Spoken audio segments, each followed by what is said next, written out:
Pawn Stars guest brings O.J. Simpson's Bronco, but Rick Harrison thinks it's a lot of money.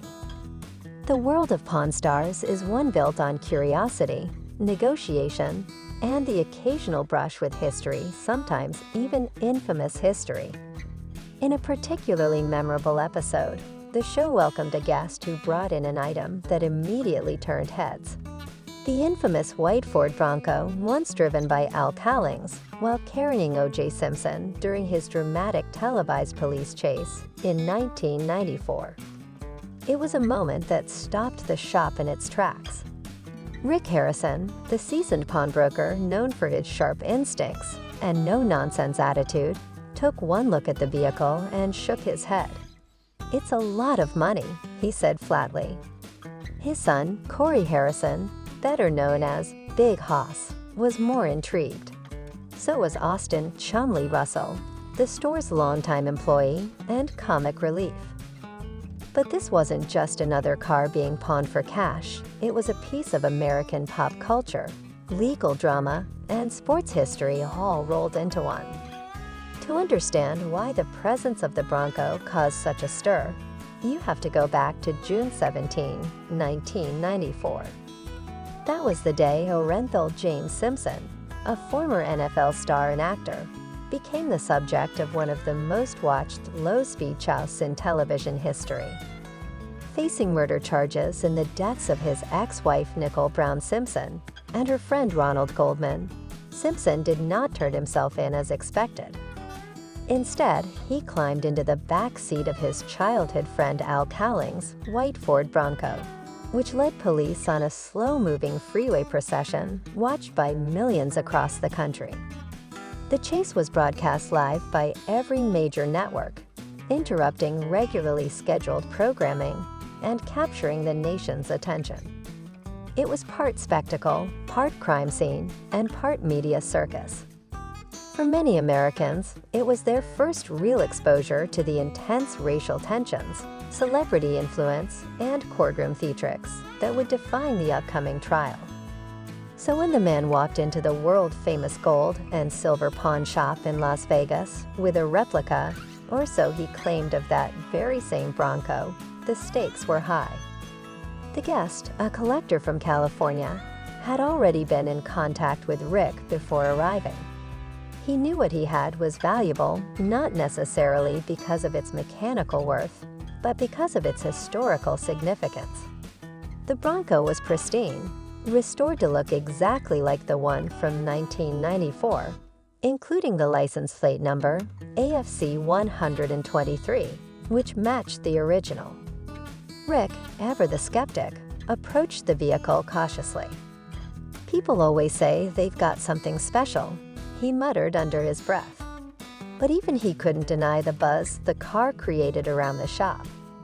Employees gathered outside, phones came out, and customers began asking questions. Corey was clearly excited. "This is insane, Dad. This is the O.J. Bronco. People are gonna wanna see this." Chumley, never one to miss a photo op, was already posing next to it with a goofy grin. But Rick wasn't sold. "Just because it looks like it doesn't mean it's worth anything," he said. "We need to verify." Authenticity is everything when dealing with memorabilia, especially items tied to controversial or historic events. Rick called in experts, historians, memorabilia appraisers, and even law enforcement contacts to confirm whether this was truly the actual Bronco involved in the chase. After extensive research, the verdict came back. This was not the original Bronco. That vehicle was impounded by the Los Angeles Police Department and later stored in a secure facility. However, the version brought into the shop was a near-perfect replica, built using parts from the original donor car and restored with painstaking detail. It included the correct paint job, interior configuration, and even the same VIN number used during the chassis thaw. That number had long since been retired. "This is the closest thing you can get without being the real one expert told Rick. "And in this market, that's still valuable." Rick sat down with the owner to discuss value. The guest had come in hoping for $500,000 in exchange for the vehicle. Rick nearly choked on his coffee. "That's ridiculous," Rick said bluntly. "You're talking about $500,000 for a car that's not even the real one." The owner countered, "It's the only full-size replica in existence. I spent over $200,000 restoring it. You could put it in a museum. You could charge people to see it.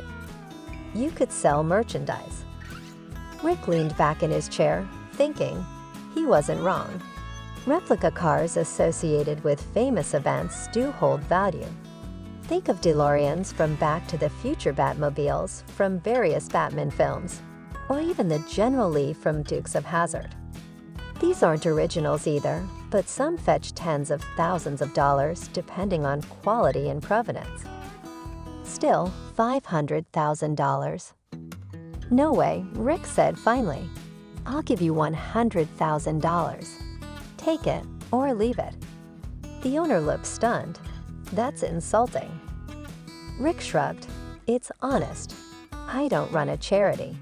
If you want $500,000, take it to auction." The negotiations went back and forth, with Corey trying to mediate.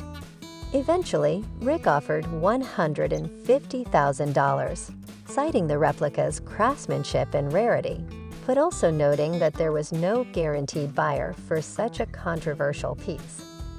The owner refused and left the shop with a Bronco in tow. Outside of the shop, the story made headlines. News outlets picked up on the fact that the OJ Bronco had briefly resurfaced, reigniting discussions about the case, the trial, and Simpson's legacy. Some saw the vehicle as a symbol of justice delayed. Others viewed it as a relic of a tragic moment in American history. Museums expressed interest. Documentarians reached out. Even Simpson himself, then serving time in Nevada for an unrelated armed robbery conviction, reportedly heard about the replica and declined to comment through his lawyers. In the end, the owner decided not to sell.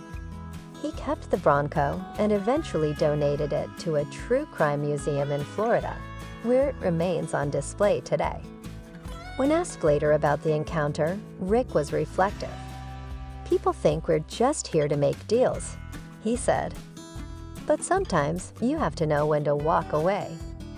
That Bronco, it was cool, yeah, but cool doesn't always equal cash.